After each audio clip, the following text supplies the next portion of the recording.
আসসালামু আলাইকুম viewers, Yasmin kitchen queen চ্যানেলে আপনাদের সকলকে স্বাগত। রোজ রোজ একঘেয়েমি নিরামিষ খেতে ভালো লাগছে না? অসাধারণ স্বাদে বানিয়ে ফেলুন এই নিরামিষ পটল। কয়েকটা পটল নিয়েছি, আদা রসুন বেটে নিয়েছি, পেঁয়াজ বেটে নিয়েছি, 3 রকম বাদাম বেটে নিয়েছি, সর্ষে বেটে নিয়েছি, কয়েকটা গুঁড়ো মশলা নিয়েছি, লবণ নিয়েছি, সরিষার তেল নিয়েছি।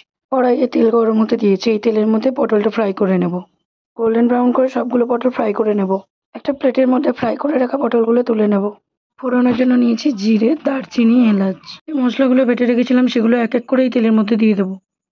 প্রত্যেকটা গুঁড়ো মশলাগুলো এক এক করে দিয়ে দেবো। মশলা বাটার যে জলটা ছিল সেটা এখানে দিয়ে দেবো। কিছুক্ষণ ভালোভাবে কষিয়ে নেব।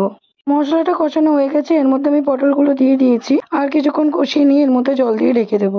15 মিনিট পর ফিরে আসলাম। দেখুন এই নিরামিষ পটলটা দেখতে কতটা সুন্দর হয়েছে। একদম মাখা মাখা হয়ে গ্রেভি হয়ে গেছে। তাতে অসাধারণ এই নিরামিষ পটল অবশ্যই আপনারা বাড়িতে বানাবেন ঠিক একই নিয়মে। আর রেসিপি যদি আপনাদের ভালো লেগে থাকে অবশ্যই আমার চ্যানেলটি সাবস্ক্রাইব করবেন আর পেজটা ফলো করে দেবেন।